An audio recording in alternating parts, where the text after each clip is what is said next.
Christmas Eve, 1978, Atlanta Stadium. For the first time in 18 years, the Philadelphia Eagles are playing a meaningful game in December. They are in the playoffs against the Atlanta Falcons.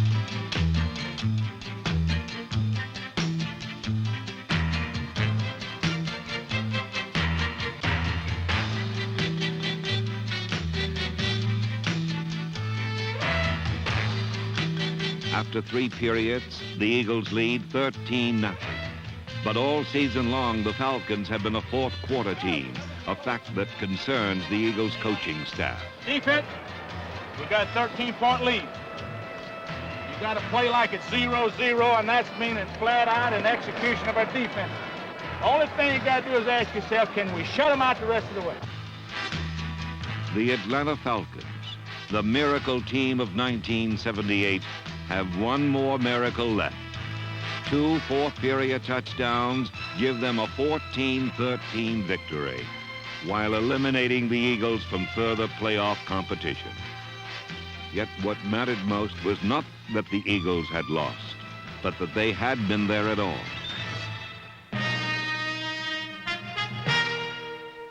1978 was a year of rebirth for professional football in one of the great old NFL cities.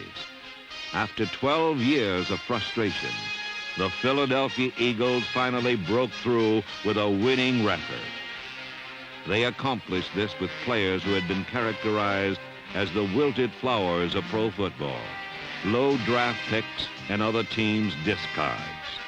But like the little engine that could, the Eagles refused to believe they couldn't. And in the end, they did. Their first winning season since 1966.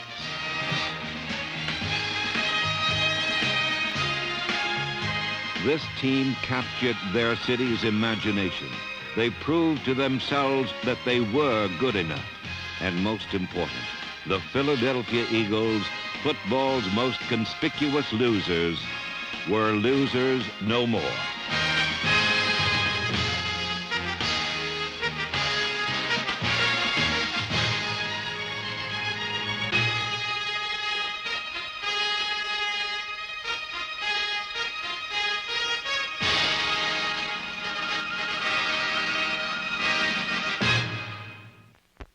Philadelphia, Pennsylvania, famous for the Liberty Bell, Blue Laws, soft pretzels, and losing football teams.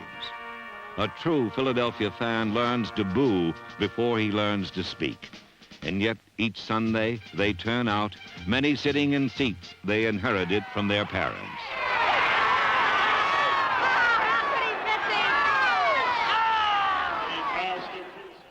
You know, our fans come from great stock. You talk about our bloodlines, the Continental Congress, the Army. Here was a team that was at least a 3-touchdown underdog to the British, and yet they still were able to pull off the biggest win of all. And they'll fight you. They'll fight you. They'll tell you if you're not doing a good job. And what they'll do is they'll boo us, but they won't let anybody else boo us. And that's what makes them different. When they're there, they're going to help us win the game.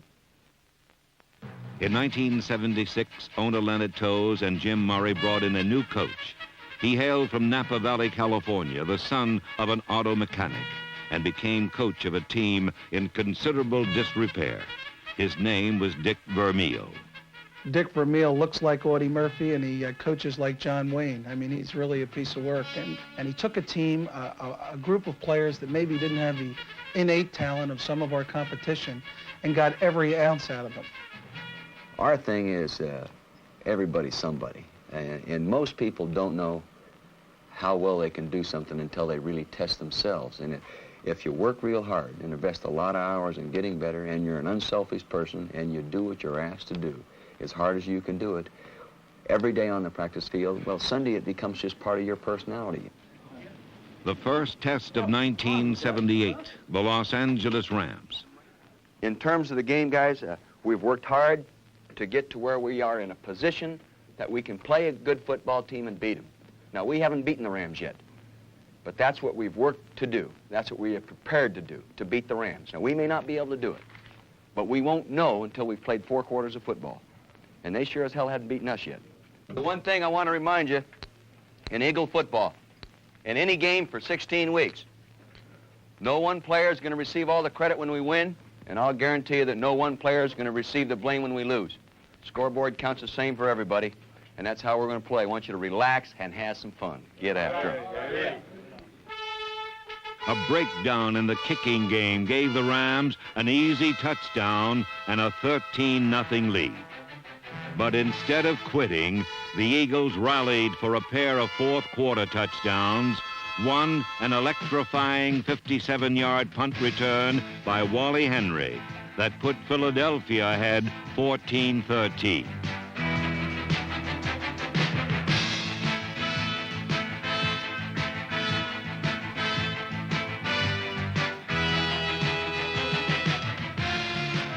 Despite this comeback, an Eagle victory was not to be. The Rams kicked a field goal to win the game in the final seconds, 16-14.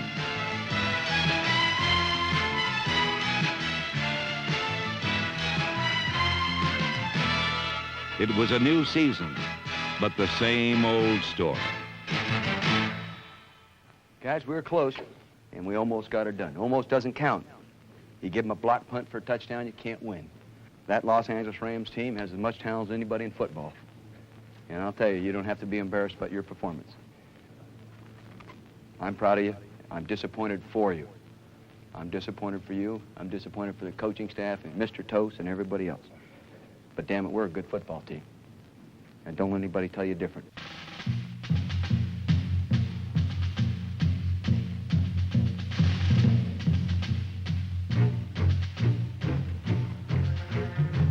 And so Vermeil and his coaching staff began the task of restoring confidence and faith to the Eagles, a task made easier with the emergence of running back Wilbert Montgomery.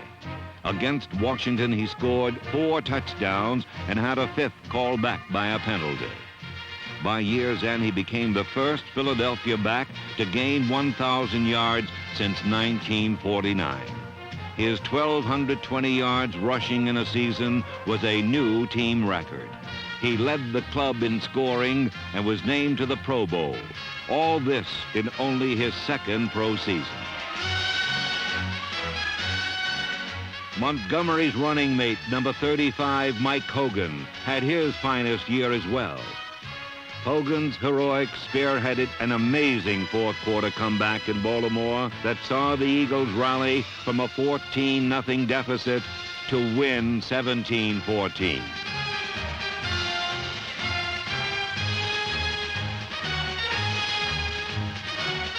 By October, Philadelphia had shown marked improvement, but one of their goals in 1978 was to defeat a club of playoff caliber. In week 4, they achieved that goal. The opponents were the Miami Dolphins, and the stars were the men of the offensive line.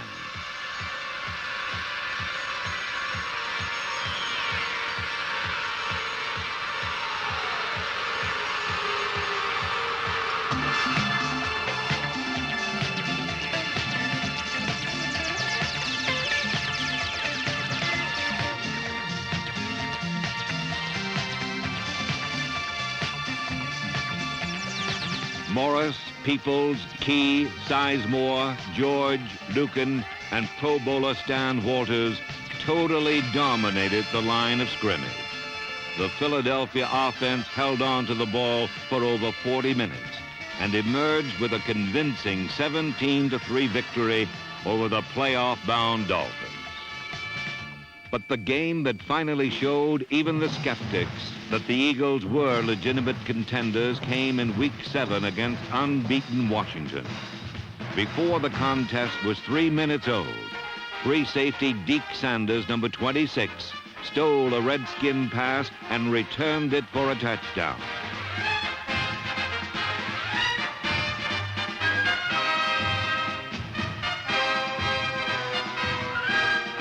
Wilbert Montgomery broke a 10-10 tie in the fourth quarter with a 12-yard scoring run. It served notice to all that this would be a season of laughter, not tears, in Philadelphia.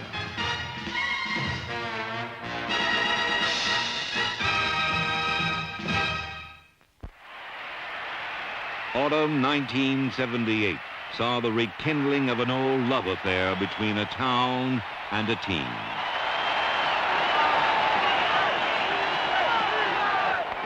The Eagles were a perfect match for Philadelphia, the underdog of American cities.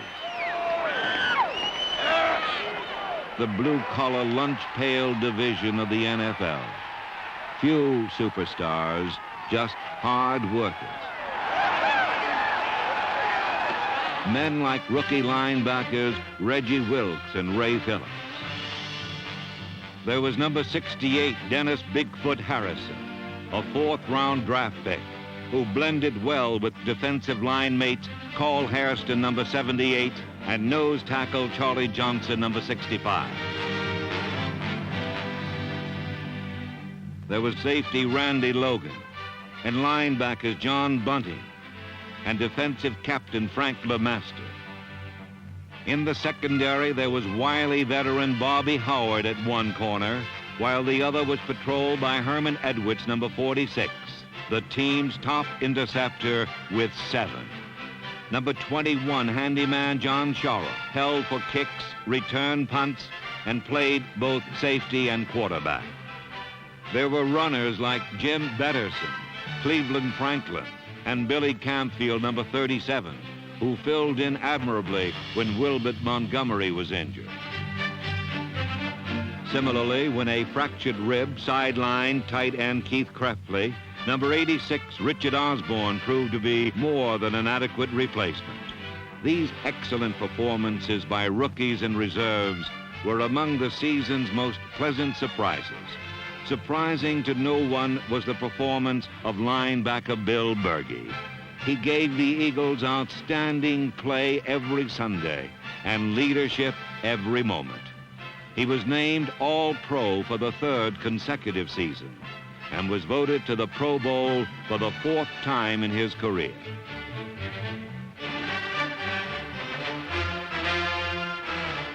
On defense, the Eagles relied on Bill Bergey. On offense, the man was Harold Carmichael.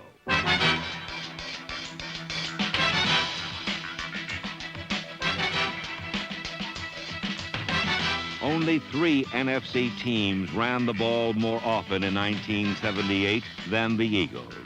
But this did not stop Carmichael from enjoying his most productive season.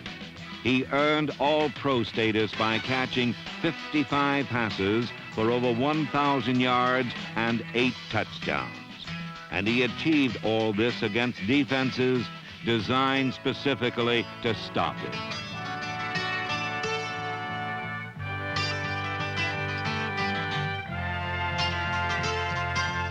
Carmichael has now caught at least 1 pass in 96 consecutive games and could eclipse the NFL record of 105 next season. The remarkable aspect of this streak is that Carmichael has been able to play in 96 straight games, for he is frequently the target of abuse by opposing secondaries. But come hell or high water, Carmichael will always be there because he's that kind of player and that kind of man. Bergey and Carmichael are natural leaders. Quarterback Ron Jaworski has all the qualities to lead as well, but he is still learning his craft, a sometimes painful process. Richard was there! Funny!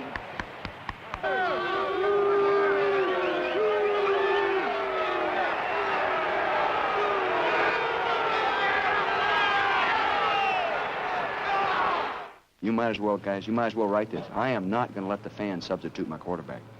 They've been doing that here for years, and they have never come up with a quarterback that can win for them. I've got one that can win for us. They can boo all they want. I'm not going to take him out of there. That's the only way a guy matures, is to sit in there and throw 9 innings. Ron Jaworski! Now, come here. Come here. Now, come here. I want you to hear me when I say this. You never have to worry about me jerking you. I know it. All right. Don't worry about these guys. Now. Ron Jaworski is Dick Vermeil's pet project.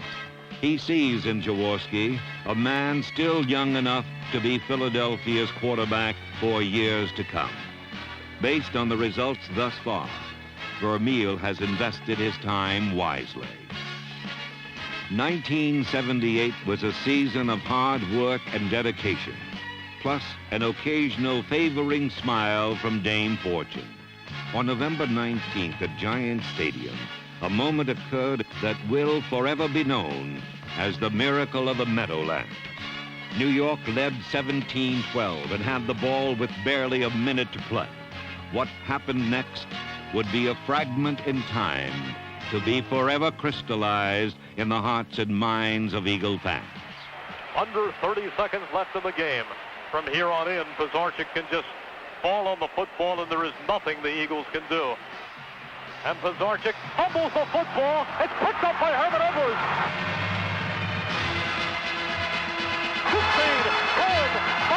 Touchdown Eagles! I don't believe it! I don't believe it! I do not believe what has occurred here, ladies and gentlemen. Talk about miracles, folks. I do not believe. The Eagles won 1917, but more important was the fact that they were still playing it hard in the final seconds, even though the cause seemed absolutely hopeless.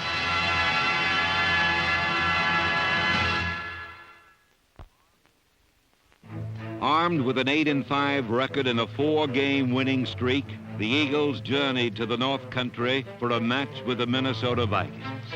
The frigid climate had often paralyzed Viking opponents, but for the Eagles, the first 30 minutes was a sleigh ride.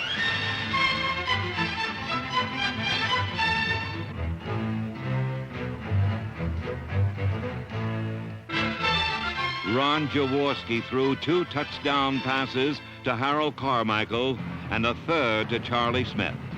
And Wilbert Montgomery broke off a 36-yarder for a 4th touchdown to give the Eagles a 27-14 halftime lead. But the lead would not stand up as the Vikings scored 2 second-half touchdowns to edge Philadelphia in the final seconds, 28-27.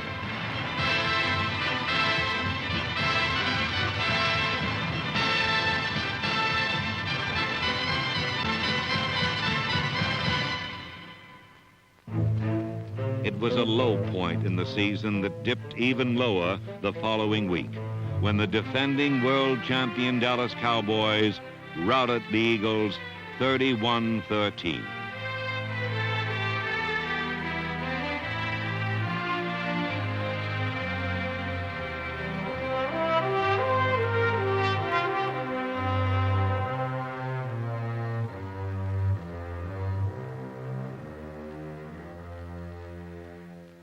Dick Vermeil's done a great job coaching this year, and they've been a good football team all year.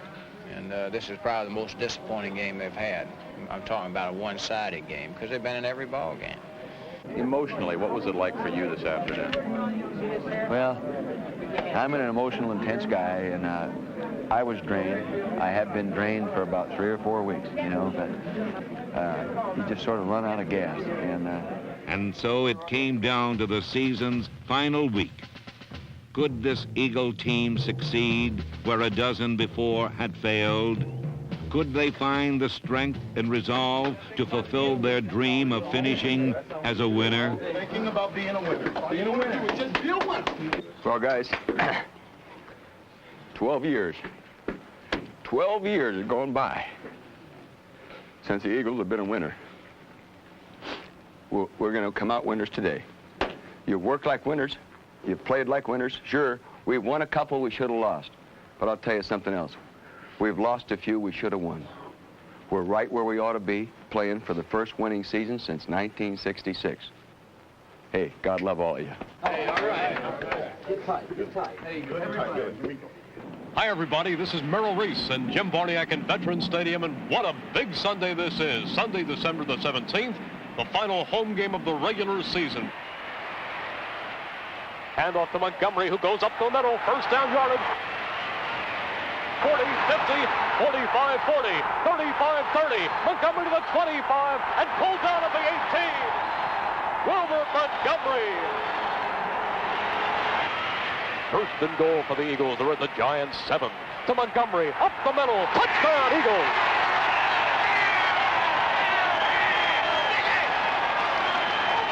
Shara in the hole. Michelle for the extra point, and that has not been automatic. It's a low snap. He gets it up anyhow, and the kick is no good. It is no good. That wind just blow that extra point right out here? It ain't gonna make any difference, Coach. It isn't gonna make any difference. Come on! Come on! Get him!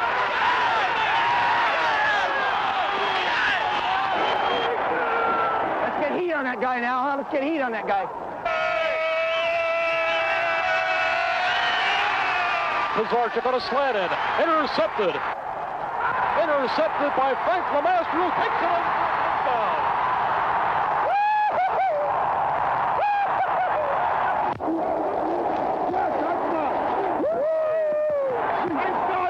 And that could seal it up. That could do it right there. That could do it.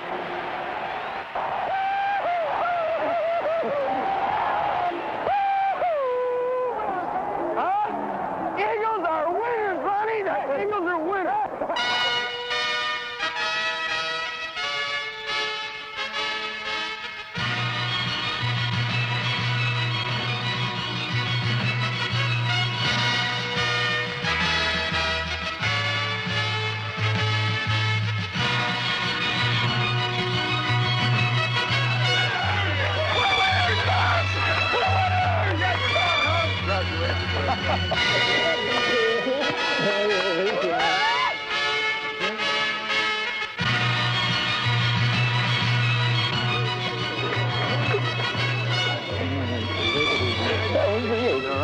That's for you. You deserve it, baby.